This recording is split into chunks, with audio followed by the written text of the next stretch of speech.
Commonly, we think of Supreme Court decisions or appeal court decisions involving two opposing sides, the appellant and the defendant. But there is often always a third side. Judges sometimes call them friends of the court, but they also go by another name, Inter-Veners. They are groups and individuals who submit arguments about the impact and the consequences a ruling can have, because sometimes it's not about the appellant or the defendant, but the rest of society. So, that's us, I guess. Hi, I'm Jonathan, and welcome to episode 0. This episode provides myself and my co-hosts Cerise and Jacob to talk about why we're here, and what this little project means to a bunch of law students. Before we go any further, though, I want to give our listeners a small disclaimer. We are here to have a conversation, not to provide legal advice, and we're not always going to be correct. And sometimes there's never going to be a right answer to the stuff we're talking about. But that's not going to stop us. So welcome to the Inter-Veners.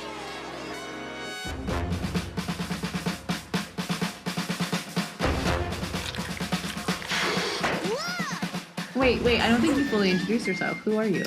So my name is Jacob. I'm a student here at the law faculty at the University of Ottawa. Also kind of in between studies because I'm also at the business school. But I'm here with my two peers, colleagues. But, the best word to describe you guys is friends, amigos. And we're here to just chit-chat about current events and law. And my name is Jonathan. I'm a third-year law student. And I'm here because I have so many questions and so little answers.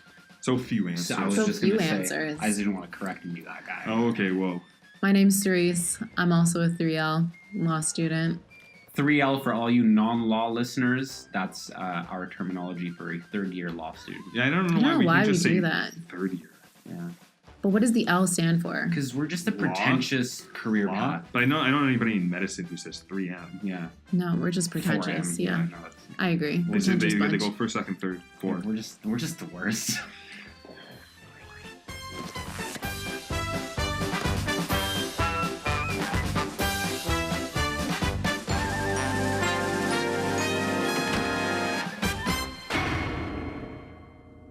Welcome back to the Inter-Veners.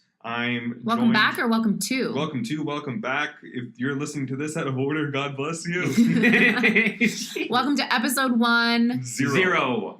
My bad. Round 0. Are we still gonna? How about we just call it episode 1? 0. We're on NASA, okay? All right. Round 0. We're going to the moon.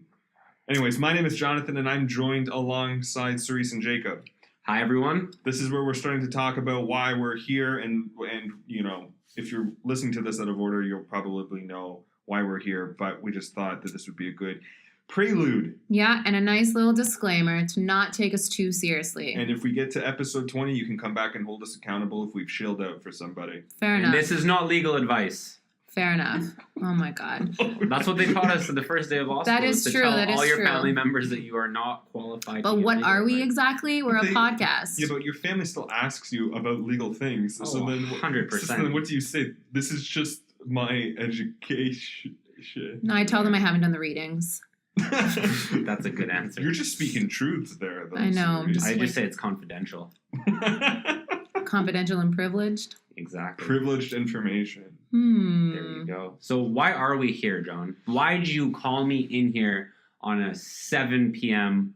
on a Monday? Because I asked Cerise in August, would you ever consider doing a podcast with Inter-Alia? I did not know at the time that she was high up into Inter-Alia, but she said, yeah, John, this would be great. Well, where was I in this conversation? You were in Vancouver. You were waiting. You were on hold. I was in Vancouver. Okay. Yeah. Okay. Waiting for that call time. You were waiting for the subway, and he doesn't take the subway. time wasn't on Vancouver's subway. He doesn't take it, though. Oh, yes, I do. I have a U-Pass. Thank you very much. A U-Pass? That's an Ottawa U-Pass. Come on. It's also called U-Pass. Well, it's called a Compass card, technically. A compass? Yeah, that's what it's called, a Compass card. Goodness. So to use the John, compass... don't hit the table. Come on. Sorry, to use the compass analogy, we're here because we need a little bit of direction in our lives about how to navigate the world from a perspective of a law student. Is that what we're doing? I don't know. I think to an extent. I think he was just trying to match the metaphor to what we're talking about. I think also, too, you were kind of pissed off / engaged by a little controversy that happened in early 2018. Tell the listeners about that. I think there was a lot of stuff going on about the law schools about in the wake of the Stanley trial with Colton Bushi about reconciliation, and deans were coming out and making statements about their institutions across the country. And there were several notable universities in Ontario, and Ours being one of them. And there wasn't a conversation being had about it. No. It was more like a declaration and people's responses to it, which I don't think is particularly beneficial. I feel you on that. I actually did feel you on that, and I think we had a conversation about it. But then we also had a bigger conversation as to why the conversation wasn't happening. Can I say conversation one more time? I think I just did. You did. I did. So why weren't we having it on a larger scale? It's because contrary to popular belief, not a lot of active debate happens within legal classrooms. Because it's not the goal? It's not the goal. Well, there's just a curriculum, and sometimes we just have so much content to get through to learn the basics that we don't actually get to touch on the very real world legal issues that are going on. And so that's why, I guess that's one of the reasons why we're here. So you've been peer pressured to not ask a question. You've been silently peer pressured in class to not ask a question to a professor because you know people are going to get angry that you're that guy asking the question. Well, not even that, but I just think that... Yes, that's me. No. I think that's all three of us. If we're being I was honest. that guy. No, I think it's just especially in your first... Actually, honestly, it's probably through all 3 years of law school. You're still trying to just grapple with the concepts that you're being taught in class. So you don't even have like the wherewithal to link everything that's going on in the world. But then you get home and you start making those associative links in your head. Woo. Ooh. Yeah. You know, and then you don't really have an outlet for that in the classroom environment. So that's why we're here today on this Monday evening to talk a little bit about what's going on out there beyond these four walls. We're intervening in the real world. I guess you can call us the Inter-Veners. Jacob, you said to Cerise and I when we weren't recording that this is like therapy or could kind of be like therapy. What did you mean? Why is talking to us, to our audience, therapeutic? Well, I think a lot of the time in the classroom setting, we kind of go through the legal curriculum at a breakneck pace. And because of that, we don't have the opportunity to actually link everything we're learning in class with everything that's going on in the outside world. Right. And so that kind of creates this frustrating environment where you have all these like bottled up emotions and thoughts and opinions on all the things that are happening in the world, but you don't really have a forum or an outlet to express those things or to challenge people's ideas or to get into an intellectual discussion with people about it. So I think this is therapy in the sense that we're able to come with all of our classroom knowledge, all of our personal life knowledge, and kind of apply it and challenge each other on this podcast. Who did you so obviously law students learn a lot, and we learn a lot of seriously messed up stuff sometimes. Yeah. I have people in my life that I would go talk to about it, mostly like either venting about like this was ridiculous, about something I learned, or going on small rants about how something's totally messed up. Did you have people like that in your life? I post on MySpace. You post on MySpace? No, I'm kidding. I usually take that to my grandmother or my parents, and we get into heated debates about that. Do you have people in your life that are like that, see? No, I'm too busy. I mean, I think that's also like a realistic law school perspective where you have these really interesting, or you're confronted by these harsh truths or these ideas that don't match what you're learning or what you're seeing happening in the world, but you're truly too busy. Yeah. Like, you're too busy to have the conversation. You're too busy to allow yourself the opportunity to think through it, to reconsider what you just learned versus how it's playing out in the real world. I think there's a lot of examples about that nowadays. And so busy is unfortunately a reality, and it's also an excuse. And so coming here, sitting here, talking with you guys, thinking about it, it's taken away the excuse. Yeah, I know people that are like that, who sometimes I would ask them a question about X, Y, Z, something about the Constitution or something, and they would shrug.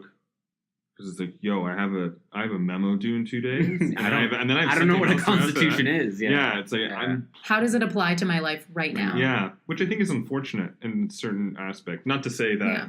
No, your but I answer think is unfortunate. No, I think you're right. I think it is. But most often, the people who have the time or take the time to think about these things become profs. They become leading experts in the field. That's not what we're aiming to do here. No, or we just get way too emotional that we rant in the middle of the night and we rage against the machine. Ooh. Yeah. I also think that this ties back to something we were talking about the other day when we were all hanging out, and that's that law school is so closely tied to the legal profession, and legal profession is a profession where we really guard our reputation with our lives.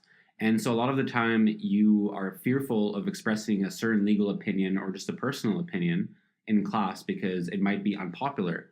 It might not follow a certain line of thought that's kind of accepting the class. Or even worse, it might be wrong. Exactly. To be wrong?